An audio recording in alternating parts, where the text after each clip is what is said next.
You ever seen an abandoned government rocket research facility? Well, now you have. You ever want to see the inside? Because I know I do. Welcome to Churchill, where things like this just kind of exist. We're going to step inside, if I can spin this thing around, and I'm going to tell you a little bit about the place while we have a peek, because it's kind of neat. So, as the name implies, this was the rocket research facility, built in the 1950s by the Canadian government to ostensibly study the effects of the aurora borealis on long-range communications using the technology of the time, like massive, massive furnaces.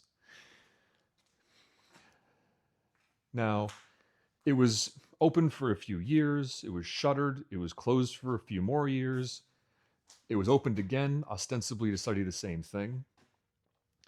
And then in the late 1950s, kind of shut down.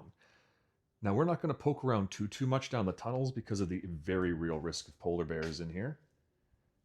But these were used to move rockets between buildings because that's what the American government wanted to study when they came in the 1959. The American government was really curious about an exotic solid fuel propellant they wanted to use for their rocket system. And for some reason, this became the place to study it. Man, it's old tech. Old tech.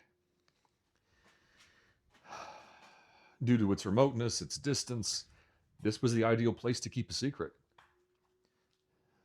So they came here to study the fuel that would eventually power the creation of the Black Brant rocket.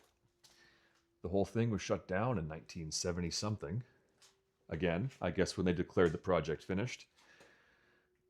During the time in which the place was operational, the population of the town swelled from 500 to 5,000.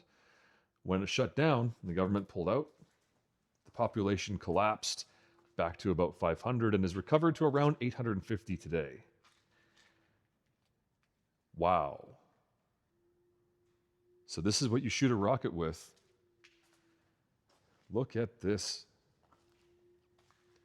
More tunnels. And a rig to move stuff with.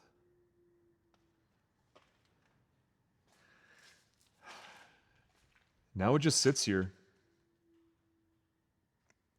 resting. Oh, hey, controls. Wonder what this